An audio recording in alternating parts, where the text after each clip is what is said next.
Puji nama Tuhan, senang bisa bertemu kembali. Hari ini kita memperingati kenaikan Tuhan Yesus ke sorga.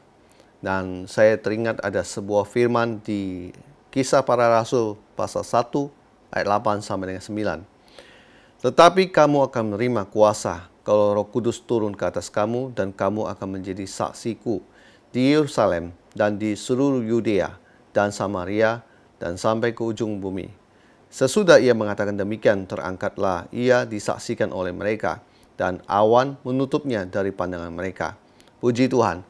Ini firman Tuhan, saya akan membahasnya dari Kisah Para Rasul pasal 1 ayat 8, di mana dikatakan begini, tetapi kamu akan menerima kuasa. Bapak dan Ibu, momen di mana Yesus terangkat ke sorga, sebelumnya dia berkata-kata pada murid-muridnya, dan murid-muridnya berkumpul di satu tempat, dan mereka menyaksikan bagaimana setelah Yesus berkata-kata, Yesus baru terangkat ke sorga. Ini menandakan ada sebuah pesan yang cukup penting sebelum Tuhan Yesus berpisah dengan mereka. Yaitu pesannya di sini dikatakan, tetapi kamu akan menerima kuasa. Kuasa itu sangat penting, Bapak dan Ibu. Kita sebagai orang-orang yang melayani Tuhan, kita butuh kuasa Tuhan. Kita butuh kuasa untuk melakukan mujizat. Kita butuh kuasa untuk menyembuhkan. Kita butuh kuasa untuk diberkati. Haleluya. Dan saya mau berkata begini, Tuhan menjanjikan bahwa kita akan menerima kuasa.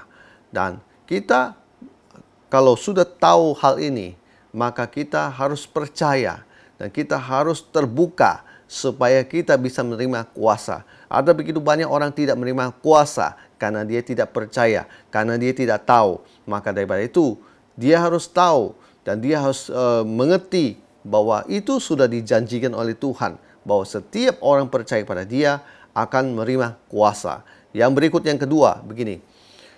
Kalau Roh Kudus turun ke atas kamu. Nah, Bapak dan Ibu, hidup kita tanpa Roh Kudus itu tidak ada apa-apanya. Jadi kita sangat butuh Roh Kudus dalam kehidupan kita. Dengan adanya Roh Kudus turun ke atas kita, itu akan membuat hidup kita berubah secara total. Saya mau berkata khususnya orang melayani Tuhan, apalagi mereka yang memberitakan Injil. Oh, mereka sangat membutuhkan Roh Kudus. Mereka yang memberitakan firman di mimbar, oh mereka sangat butuh Roh Kudus. Nah, kalau Roh Kudus belum turun ke atas kita, kuasa itu tidak akan ada. Jadi kalau kita sudah menerima Roh Kudus turun atas kita, hidup kita akan berubah secara totali. Saya percaya bahwa orang yang tadinya terbelakang pun karena Roh Kudus turun ke atas hidup dia akan maju dan dia akan semakin maju ke depan. Nah, saya percaya Roh Kudus itu kehadirannya sangat penting. Maka daripada itu jangan melayani Tuhan tanpa Roh Kudus. Puji Tuhan. Yang berikutnya dikatakan di sini, dan kamu akan menjadi saksiku. Kunya besar, yaitu saksi Yesus. Bapak dan Ibu, Roh Kudus yang turun atas hidup kita, kita terima kuasa, maka tak heran setiap mujizat, perkara-perkara ajaib bisa terjadi karena Tuhan melakukannya lewat tangan kita. Haleluya. Dengan begitu, kita bisa bersaksi kemana-mana. Dan bukan kita hanya menjadi saksi, dan kita menjadi orang yang melihat semua itu terjadi dan menceritakan apa yang Tuhan Yesus lakukan dalam hidup kita. Apa yang Tuhan Yesus lakukan kepada orang lain. Sehingga ada banyak cerita kesaksian di mana-mana karena perbuatan tangan Tuhan lewat kita. Oleh sebab itu, kita bisa menjadi saksi karena kuasa dan Roh Kudus. Puji Tuhan. Di sini dikatakan lagi.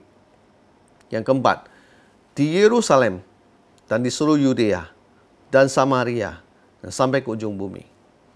Bapak dan Ibu, Yerusalem berbicara tempat yang dekat. Yerusalem berbicara keluarga kita. Yerusalem berbicara lingkungan keluarga kita. Dan di seluruh Yudea. Yudea berbicara jarak yang agak lebih jauh. Dan Samaria berbicara tentang orang yang tidak dikenal. Orang yang tidak mengenal Tuhan. Nah, saya mau berkata begini. Dari kita melihat jarak tempuh Yerusalem ke Yudea, Samaria itu 21 kilo. Nah, itu berbicara jarak yang lebih jauh lagi.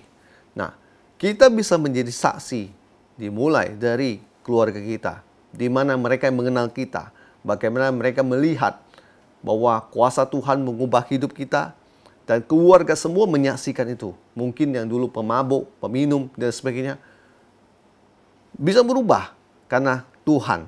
Nah, dari situ menjadi sebuah kesaksian. Mulai dari Yerusalem. Kemudian kita lebih jauh lagi, Yudea, Samaria, orang-orang yang tidak percaya pada Tuhan. Nah, kita bisa bersaksi, menceritakan bagaimana Tuhan mengubahkan hidup kita, bagaimana Tuhan memberkati kita. Dari yang kita, maaf kata, miskin, kemudian Tuhan berkati sampai melimpah, sampai memberkati banyak orang. Dan dikatakan lagi, dan sampai ke ujung bumi. Di mana sebenarnya lokasi ujung bumi? Ujung bumi adalah tempat di mana terakhir kaki Anda berpijak. Haleluya. Dan Tuhan rindu kita harus menjadi saksi Dia. Saksi Dia dari keluarga kita dulu, sampai ke kenalan, sampai kepada rekan bisnis, sampai kepada tempat yang lebih jauh lagi, dan sampai kepada orang yang tidak mengenal Tuhan, kita bisa bersaksi, dan sampai terakhir di mana kaki kita berpijak. Dan saya percaya, inilah yang Tuhan Yesus mau dalam hidup kita sebelum Dia terangkat ke sorga. Dia mau kita menjadi saksi Dia. Dia mau kita terlebih dahulu menerima kuasa dan Roh Kudus dalam hidup kita. Oleh sebab itu, jangan menganggap enteng kehadiran Roh Kudus dalam hidup kita.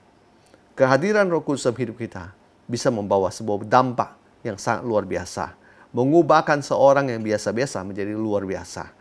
Tetap bersemangat di dalam Tuhan, dan kita merayakan hari ini dengan hati yang selalu percaya bahwa Yesus Tuhan akan datang kembali. Puji nama Tuhan. Tuhan Yesus memberkati kita semua. Haleluya. Amin.